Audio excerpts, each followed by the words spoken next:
Hi and welcome back to Toots On Tuesday, episode 3. We are. So, I've done my homework. Good girl. And look, you have done it perfect. You've got your straight edge. So was everything okay there? Did you have to refold at any stage? I did have to refold this one. It looked a little bit lumpy on the bottom here, so I refolded and ironed the creases out, refolded. So once you'd folded it and pinned it, and did your first cut, you found that it had that little dog leg. Exactly. Good girl. Exactly. Good girl. How many gold stars do I You're get? getting one. Oh, one, because you only had stingy. one problem to fix. Oh, you're a little stingy with the gold stars, But I must it's say. lovely. You've got it pinned well, you've got it folded well, and that's really good. That's perfect. So what do you think we're going to learn next? Well, why don't you tell me? Okay. You are the master. Well, yeah. So we're going to talk about the pattern. This is the design I think I'm going to get you started with. There's a couple of different ones here, but we're going to start with a basket. Mm-hmm. Now, I've chosen to do this because there's a few different aspects of this design. We've got to cut some pieces here, 3.5 by 6.5 inches, which we'll use the ruler for.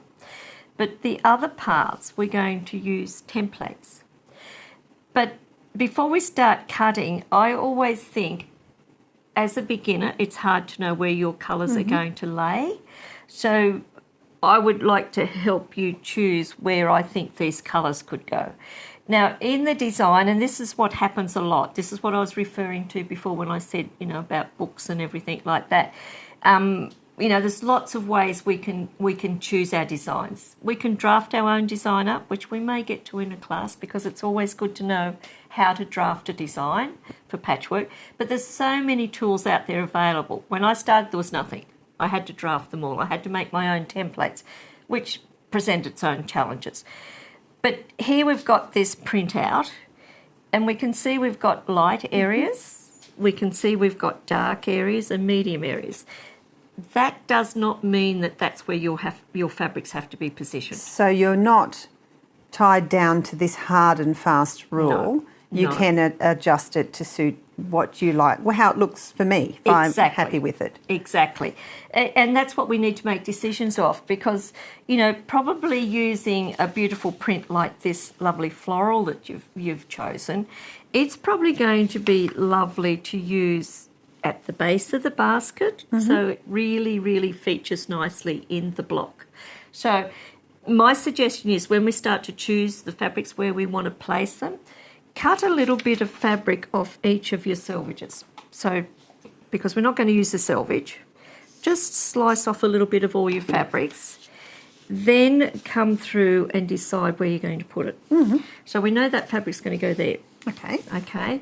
So then I think this is what I would suggest to start with, if I can help you position your colours. You can change them if you wish, that's your choice. Where all the light is, I would think our spot would work the best, because it's the lightest out of them.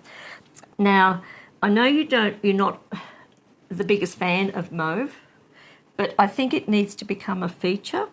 So I would suggest these pieces here around the outside edge should be your mauve. I actually agree with you, because it's very understated here. You've got more greens and other colours, so I think that's a good thing to do, to pull that mauve out of the main pattern. So you're happy with that? I'm happy with that.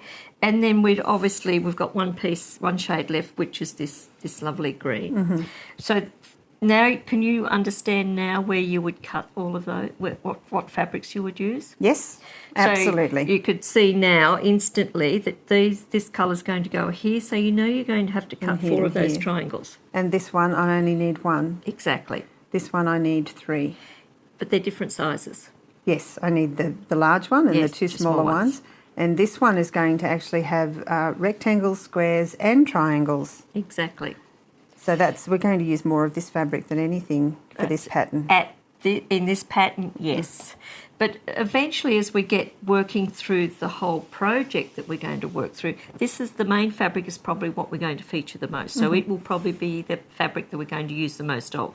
We don't know yet, because we're taking you on a journey you don't know where you're going to end up. We may change our mind. We could. We're women. We are. Okay, so I just usually use normal sticky tape. You know, you can pin it on, you can glue it on, but it's good to have a reference sheet, because even when we go to the sewing machine in our next lesson, you're going to have this pattern sheet alongside you. You know, you may put it up on a design wall, you may have it on a stand somewhere near you, but it's going to help you work out where all your fabrics are going to go. That's a brilliant idea. Good. So now, and you know, as you get more and more into this, you won't have to do these things, but I think as a beginner, you need to have a bit of a plan set out so that it makes it easier for you to understand. Because the more mistakes you make, the more time you waste on reverse sewing, unpicking, reverse sewing. So the less mistakes we can have you make and all of our viewers make, the better it's going to be for you. The less frustrating as well. Less frustrating. So let's set this aside. So let's cut out our background fabrics first. So we'll put these aside, over to the side. Now, what we're going to do is introduce you to the templates and some little reasons why we use the templates. There's other ways we could cut all of this design out, but as we keep saying, we're going to cover a lot in this series. So here are all our templates out of our pack. Okay? So these are the templates that we need to make this basket. Exactly. As you can see here with the pattern, we can see by the different sizes. Obviously the big triangles are here. Obviously the smaller triangles here. This is one we're not going to use. That's not used in the block at all. Okay, so it's probably in another design, but it's not in this particular one. It will be in another design. And when people purchase these templates off us, there's more than one block you can make with this set. It's going to make a 12-inch block or a 6-inch block or a 3-inch block. When you get this, you get a QR code. Do you know how these work? Oh, yes. QR Scan in, code, scan out, scan. That's right. Scan this on your smartphone, take you directly to our YouTube channel, and you can watch more of what you can do with these templates. But when you purchase these templates, you get an email to say download your pattern sheets. So there'll be different pattern sheets there waiting for you if you were ordering these online. For anybody ordering them online, print out the pattern sheets so you can make as many different blocks as you can from one set of templates. So these give you your inspiration. Absolutely. So we're not using this one. That one's not used. Just put that aside. So I think what we'll do is cut out your triangles to go around the outside edge. So you can work out how many do you need. How many triangles for the outside edge? Yes. 5. 6. 6. She lost a star. No, not for that. That was not enough of an infraction to lose a star. So you're going to need 6 triangles, and you may want to write some instructions down here. You know, as you're working through, you might write your own notes. Write all over your patterns, because you're going to use this again possibly. And you can print it out again. Exactly. So you need 6 of those triangles, you need 2 squares, and you need 2 rectangles. So let's start with your triangles. Okay. So it's the small one. The small one, we'll put these ones aside. Now, there's lots of ways we could do that. A lot of people, and I would do it, I would put this down and I would just cut around, and I'd cut 4 layers at once. But I don't think as a beginner you're quite ready for that yet. Okay. Okay. I will be guided by you. Good.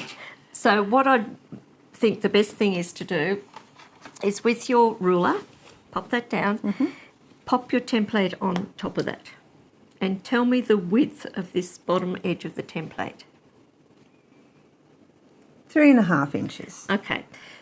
I would suggest we're going to cut a 3.5 inch strip of fabric off here. So we're not going to deal with a big piece of fabric, we're going to deal with a smaller piece of fabric.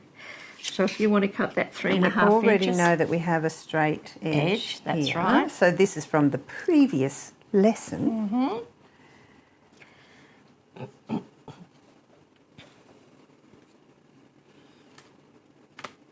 You know, and reading the lines on your rulers and getting it all lined up is very, very important. So take your time, don't rush.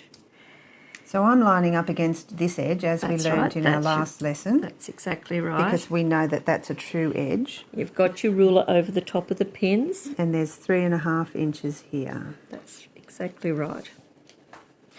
She's pushing me out of the road again. I don't know. Now, did you hear that? I did. Slow down with your cutting. Now you can hear it cutting right through.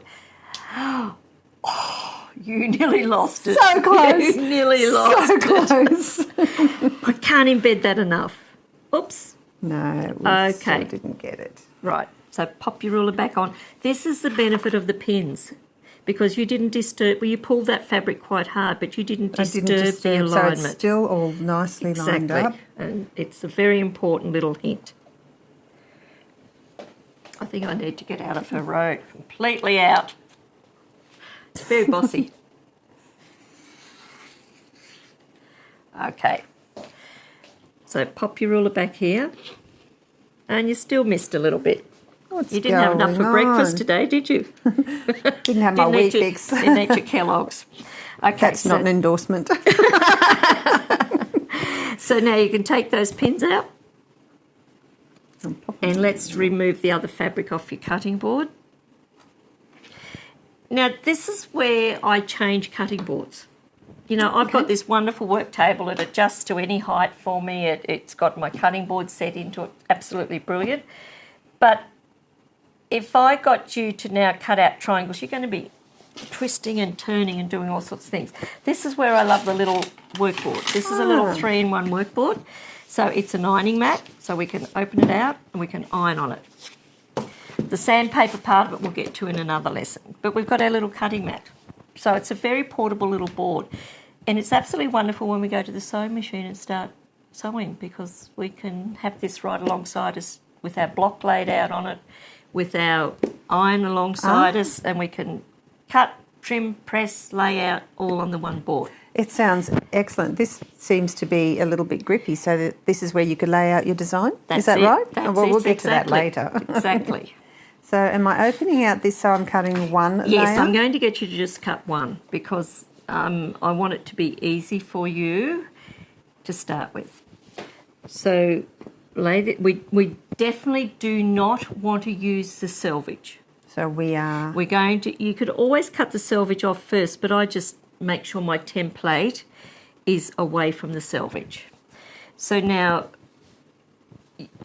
if you grab all of this and keep it condensed, this is where it's easy, because if that was laying out there and you need to twist your board, you distort your fabric. So keep your fabric all condensed up on the board. Now, are you going to feel comfortable cutting that way? Or no, I just want to turn this a little bit. Exactly. And I can see what you were talking about now, because if that was up there, it would have tugged it around.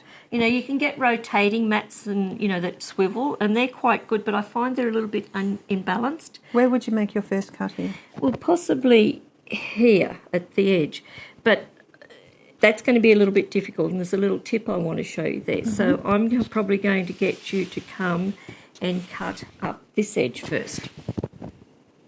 Let's make sure everything is all nicely lined up.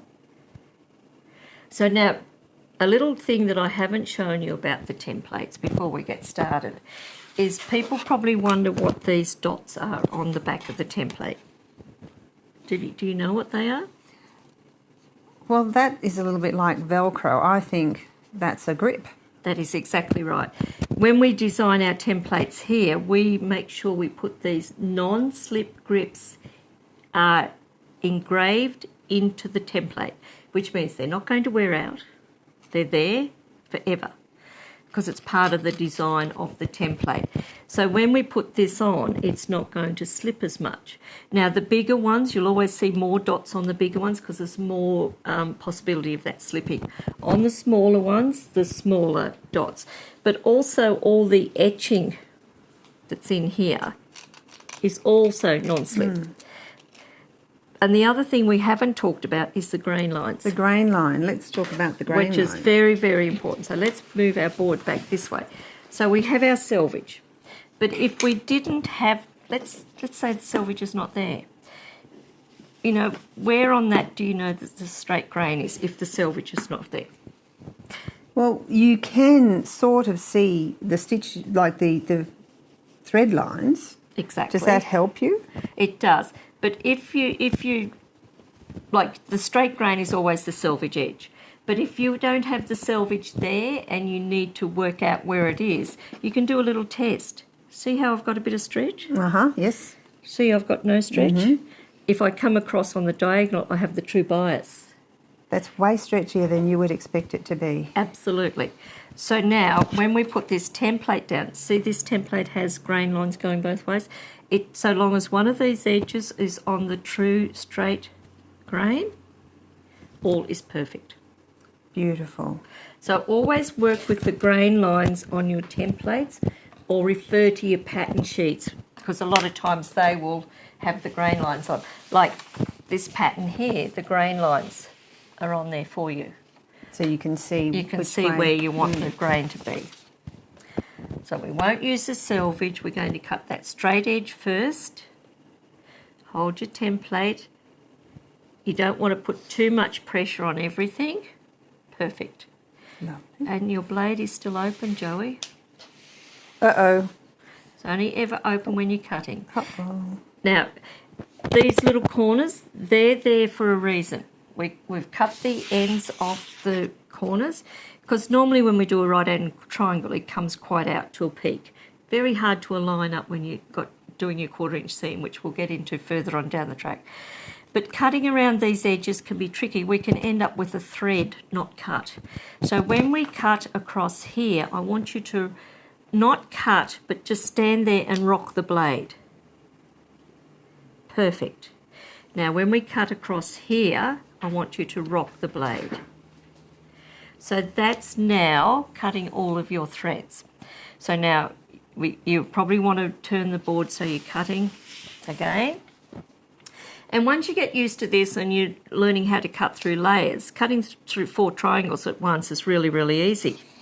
You moved a little bit then. It did move a bit, but you haven't moved it off. So now we need to, and probably it's moved because you're putting too much pressure on everything. Pressure can create distortion. So just light pressure. So here we go. Perfect. You've done very nicely. Your first one's done. So that's how we cut out. Always when you get to a corner, let's put this back on here. If I was cutting this out and I had this aligned here, when I'm cutting, I always rock, cut, rock, rock. So wherever you're on an edge, have your blade rolling first or rock. And that really helps. That's the main reason I love that little cutter, because if it was a big blade, I'd rock and it'd cut too far. It would be a bigger cut. That's right, and I'm wasting fabric. So we would now continue to cut out your triangles. So you pop that template back down there. So one of the edges need to be on. No, there you go. Yes, right. Okay, because this edge is on the straight grain, because remember this is the straight. Absolutely. So do you want to cut that one out? So this, I might just rock. I'll step out of harm's way. I need room for my elbows. Well, you really do need room to cut out. And that's what I find in a real live workshop, when we're in a classroom and we've only got a little bit of table space. It gets so frustrating. That's perfect. Perfect. Okay, now you need to turn around. So this is going to take a little bit of time, Pauline. It is, Joey, but let's put a little bit of Pauline's magic on. Wow, Pauline, that was some pretty amazing magic. You'll get as fast as me one day, Joey. You really will. Not without a camera trick or two. But you will get better at it. You really will. But what do you think? I think it's lovely. I think we've really done well with these colours. You're really happy with it? It's just come together. Yeah. It's come together nice. I think it has too. And, you probably, are you nervous about this, that it's all going to fit together properly? No, I can see that it will. Good. Being a dressmaker, I understand about 1/4 inch seams. I know that these corners here are designed for the 1/4 inch seams. Exactly, exactly. And, we'll learn lots about that when we go to our machine at the next lesson, because we're going to really concentrate on getting that 1/4 inch seam perfect for everybody, because there's tips and tricks and everything for that too. It's going to be easy to construct. We're going to do it in units, like we'll sew our triangles together first that become squares, and then we work in rows, but this is not really working in rows because we've got odd shapes. So we'll conquer all of that in the next lesson. So well done you. Looking forward to the next lesson. Yeah, well, I think it's exciting. And there's nothing more joyful than when you get that first block finished.